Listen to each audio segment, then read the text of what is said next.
Opa, neste dia 17 de abril de 2021, está fazendo 10 anos da estreia de Game of Thrones, uma das séries mais movimentadas aí no universo da cultura pop. A gente nesse Omelete TV aqui vai celebrar esses 10 anos.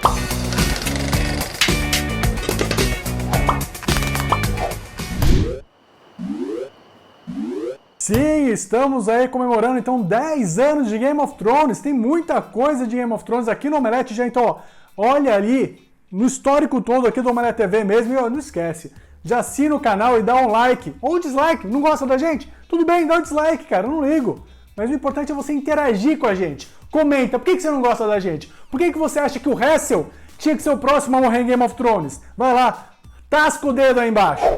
Olha só esse ranço aí, ó. Quem tinha que morrer já morreu, tá? Porque a série acabou. Será? O final é super polêmico, mas a gente não vai ficar falando do final aqui, porque todo mundo já tem opinião formada sobre ele e tal, a gente também tem. A gente vai fazer aqui um apanhado e falar um pouco sobre o legado de Game of Thrones, porque afinal de contas vai continuar aí, né? Tem as outras séries, tem as séries derivadas. O universo do George R.R. Martin vai continuar aí, embora ele não esteja trabalhando nos livros. Não só isso, como a gente tem também uma entrevista exclusiva com o Christian Arne, o Hodor. Ele falou com a gente e ele deu até o veredito dele para o final de Game of Thrones. Você vai ver tudo isso aqui ao longo da nossa conversa hoje aqui sobre 10 anos de Game of Thrones. E aí, Hassel, vamos lá, voltando 10 anos no tempo. Você lembra onde você estava quando você assistiu ao primeiro episódio de Game of Thrones e quando foi o momento que você percebeu que, caralho, tem alguma coisa diferente aí?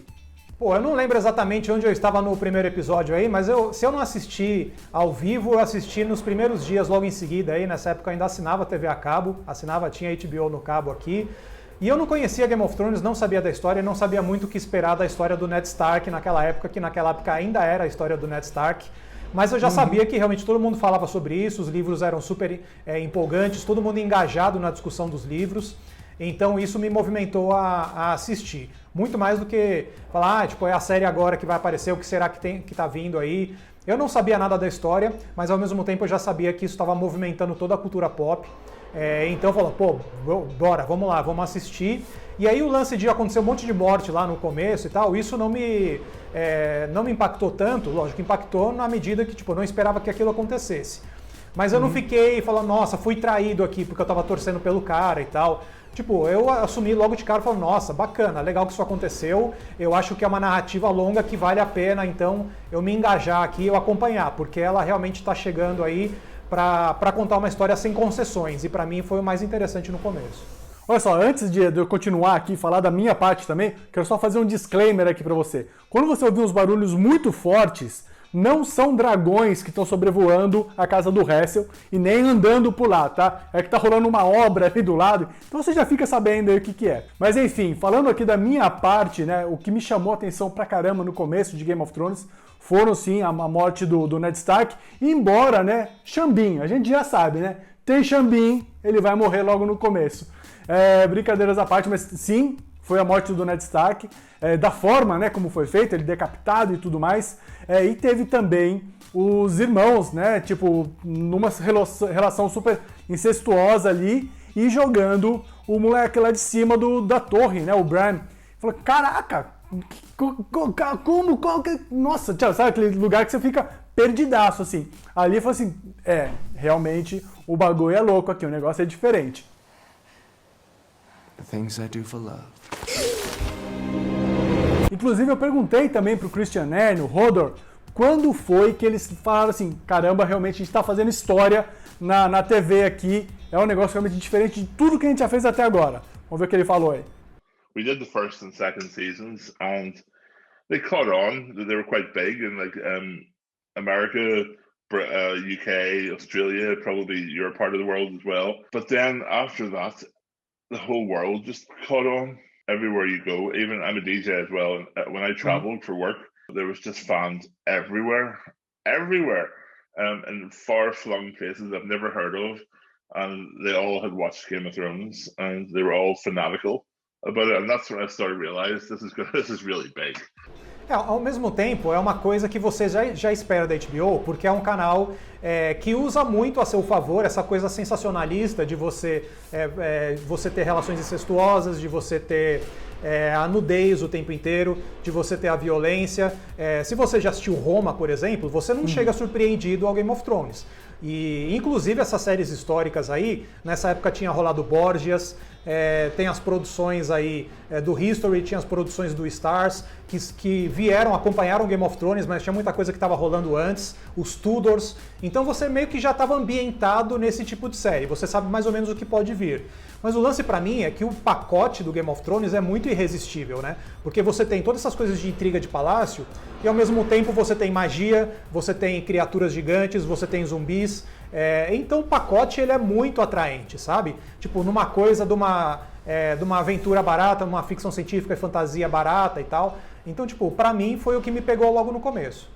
E na verdade, assim, o mais interessante até que a gente não tinha tudo isso no começo de uma vez, né?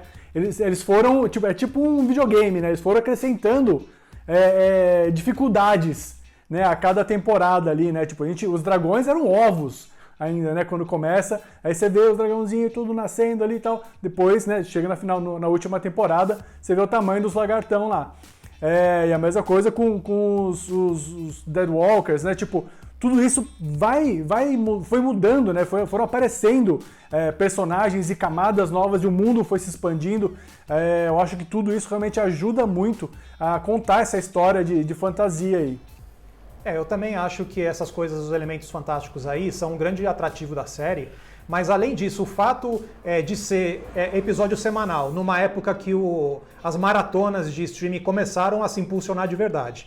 O fato de você ter episódios semanais e o fato de muita gente conhecer os livros e isso dá material para você ficar especulando sobre os episódios, o que ficou de fora, o que pode acontecer.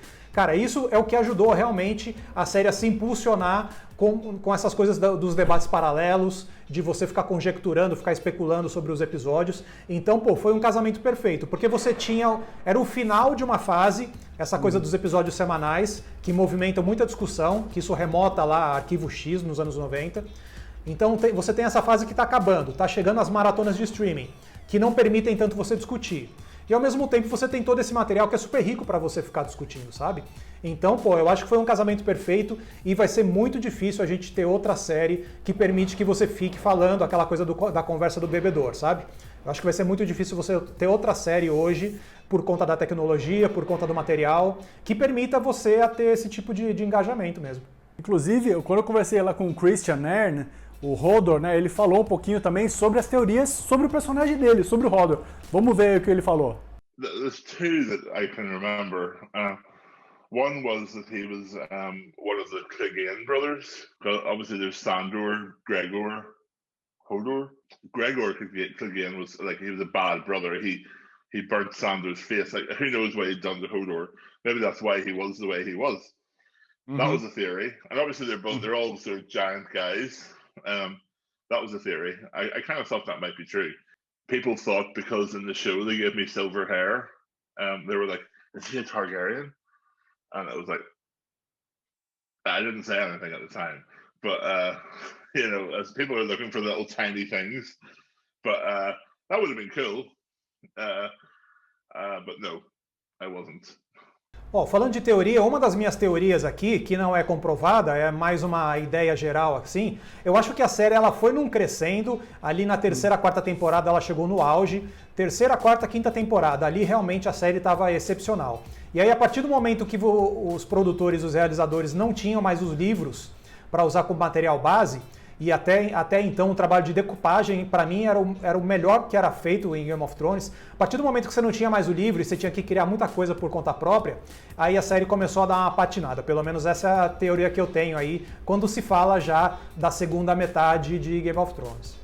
É bem por aí mesmo, né? Dá pra ver uma diferença depois do final da quinta temporada, é realmente quando eles começam a, como você falou, dar uma patinada ali. Inclusive, isso gera especulações sobre como que ele vai terminar, né, essa série de livros que o próprio George R. R. Martin está enrolando há tanto tempo, né? Tipo, ele tem um fardo gigantesco. O Christian Nairn, mais uma vez, falou também sobre esse assunto aí, sobre a dureza, né, sobre a dificuldade que o George R. R. Martin está passando neste momento. I feel bad for George. I think it must be hard to write these books now because it all comes from inside his head. George is such an amazingly talented man, but I just think it must be hard because now there's this version out there, and he probably doesn't want to be influenced by the show. But that must be really hard. Pô, falar de dificuldade do George R. R. Martin é complicado, né? O cara tá aí, tá vivendo do bom e do melhor época da vida dele aí, mas eu entendo a cobrança e é muito complicado quando os fãs eles se sentem proprietários de uma obra e fica no pé do cara pro cara escrever, né? Ao mesmo tempo, tipo, todo mundo aqui cresceu junto com o elenco, todo mundo lembra da Sophie Turner e do elenco inteiro quando era jovem ainda e a gente cresceu com eles. Então, pô, eu acho que é natural que você se sinta dono de Game of Thrones, né? Sim, é legal ver o desenvolvimento, né? Tipo, das crianças, né? Virando adultos aí.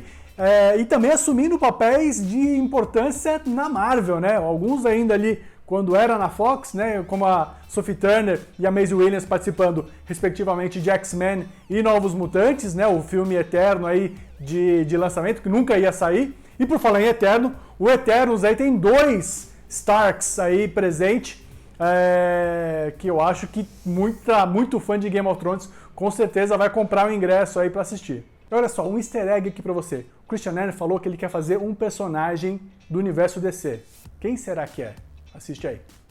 I would love to. I mean, if they wanted Solomon Grundy, I would be happy to give that a go. I'm trying to think of someone else who could be. I'm sure there's quite a few characters actually, but I'll take that one on. I'll be happy enough to do that. I've got the right hair color.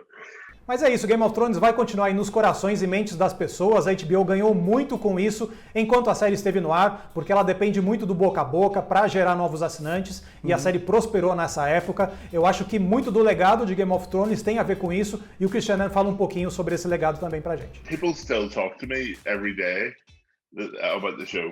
I mean, people don't seem to be over it. They love to talk about the show. I think they miss Westeros. They miss the characters. Super excited for maybe the prequel, which I know HBO are working on. I mean, we really need to go back to Westeros, I think, as quick as possible. Muito bem, vamos sim continuar falando muito de Game of Thrones aqui. Então, ó, não esquece, já assina o canal aí, dá um like pra gente, ajuda a gente aí, a gente a proliferar, trazer mais nerds aqui para trocar ideia com a gente, certo? Porque a gente tem muito assunto ainda. Inclusive, no dia 25, semana que vem, a gente vai fazer uma live especial sobre o Oscar. Vem acompanhar aqui com a gente.